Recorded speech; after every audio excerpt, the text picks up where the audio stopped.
this is our Making the Most of the HEAR, the Higher Education Achievement Report webinar. My name is Rosie Hunnam. I'm the Student Opportunities Coordinator at NUS. I'm Toyle. Introduce yourself, Chris. Yeah, I'm the HEAR consultant based at the Higher Education Academy. Fabulous, good. So you'll be able to see on screen our names. I'll give you our contact details at the end of this webinar. This is a good webinar. We're going to be chatting about the following kind of stuff. Hoping that after listening to this webinar, you'll be able to understand a bit more about the background of the Higher Education Achievement Report, and what HEAR actually is. Of the HEAR, and that's why Chris is here, because he is excellent at this. And we'll talk a little bit about ways that you can work with HEAR and think of making it beneficial to your students' union. Give you some ideas for where you can go for further support with the HEAR. So let's get started. So HEA, Chris, can you explain what is the HEA? Yeah, sure. So we're the national body for learning and teaching in higher education in the UK, which means that we work to inspire teaching and transform learning. So all of our work is around learning experience and the quality of learning and teaching, which is what brings us really on to HEAR, is that the HEAR has or should have a huge impact on the student learning experience and should allow students to develop both academically but also develop those what are often called softer skills around their curriculum that are extremely important when it comes to finding work. Okay. Of the history, because I think it's quite important for particularly students' union people to understand a bit of the background. When I worked in the students' union and we started doing this stuff, it was helpful knowing where, so that when institution we're talking about some of this background stuff. So could you go over the stuff on the slide and to kind of explain what those words actually mean and what the student union? The EU was brought about an employer consultation that was performed back in 2004, and it was essentially a recognition that with students achieving 2 and above, which is great, there needed to be additional mechanisms to be able to differentiate those students, their skills, their competencies, their experience. And Professor Sir Bob Burgess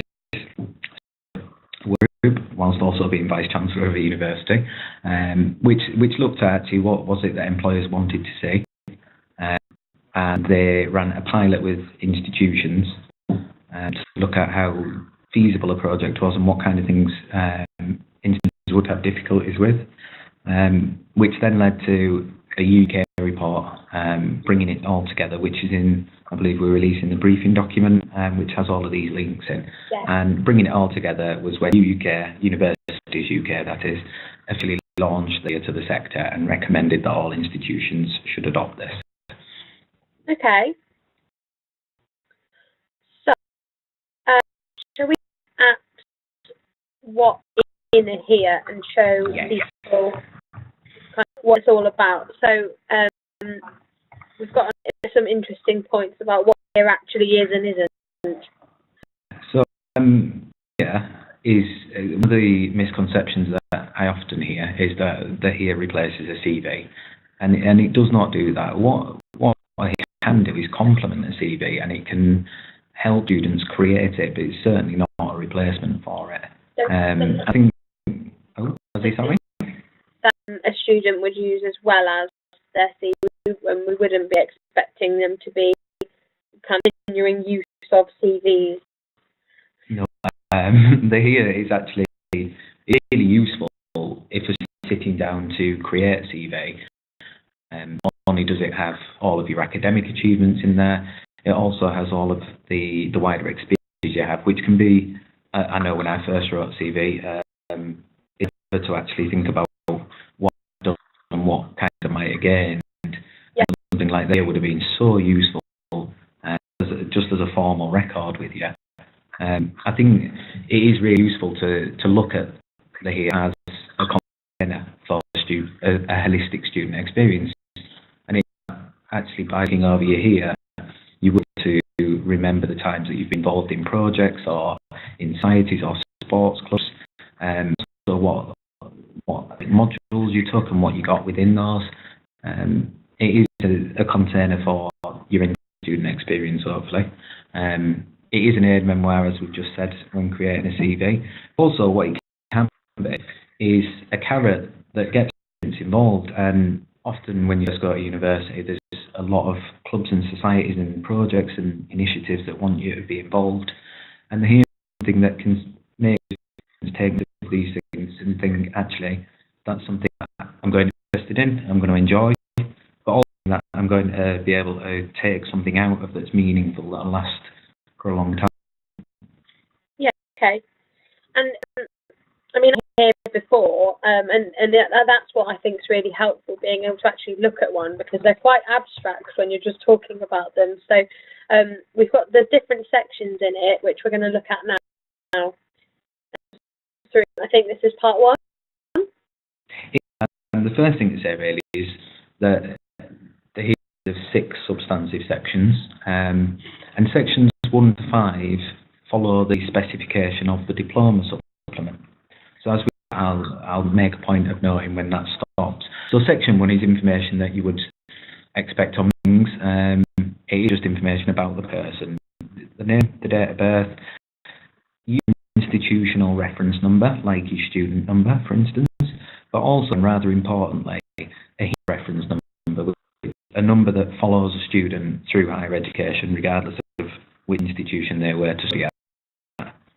If the student studies at Sheffield and then goes on to do a master's at Durham and a PhD at Exeter, they'd have the same number.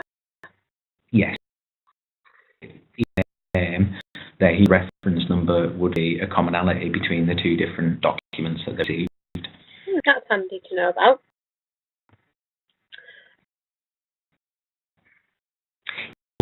A bit of information about the qualification, and it's not amount, it is just actually what award you're going to have,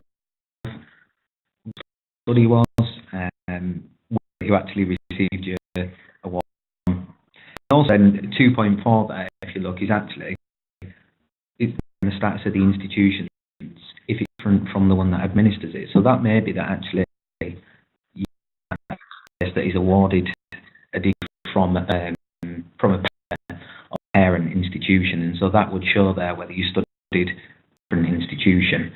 But also language of instruction, which can be important if, for instance, a student was to do a year abroad.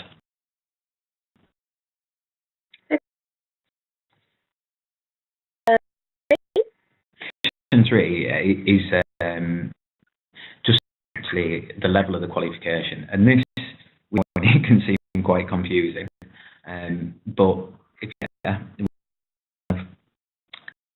the work for higher education qualifications, and also something about Bologna in there.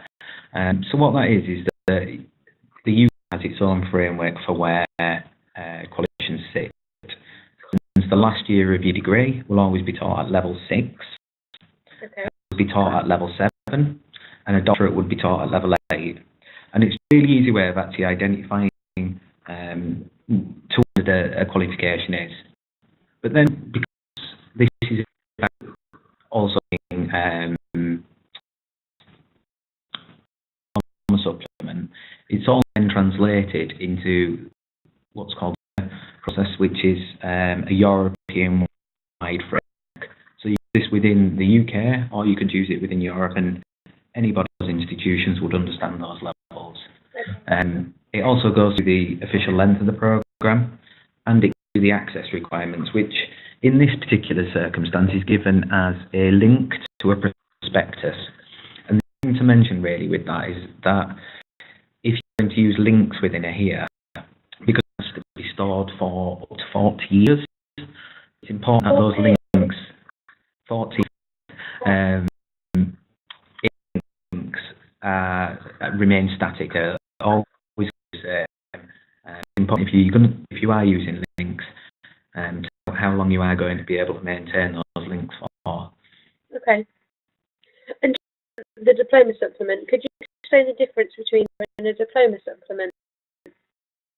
The diploma supplement is a European-wide initiative to issue in a format that anybody can understand within Europe. In much sections 1 to 5 of the HERE is follow the diploma supplement, providing a very specific set of information about a qualification. The large separating factor between the HERE and the diploma supplement, which we will touch on shortly, is the recognition of extracurricular activities and the opportunities that are provided to students around their qualification. Okay. So a lot together, so it's quite useful for students to be able to understand the difference. And we'll go into that in a bit more detail in a minute. Let's look at section 4. The first really substantive section, the first chunky section of the HERE. And this is information about the qualification itself, rather than just what award is going to be given. It talks about the content of the programme. So you can see that, first of all, it was a full-time qualification. Section 4.2 talks about requirements, but actually what it does talk a lot about is what kind of skills and what kind of knowledge a student going to have when they finish that programme.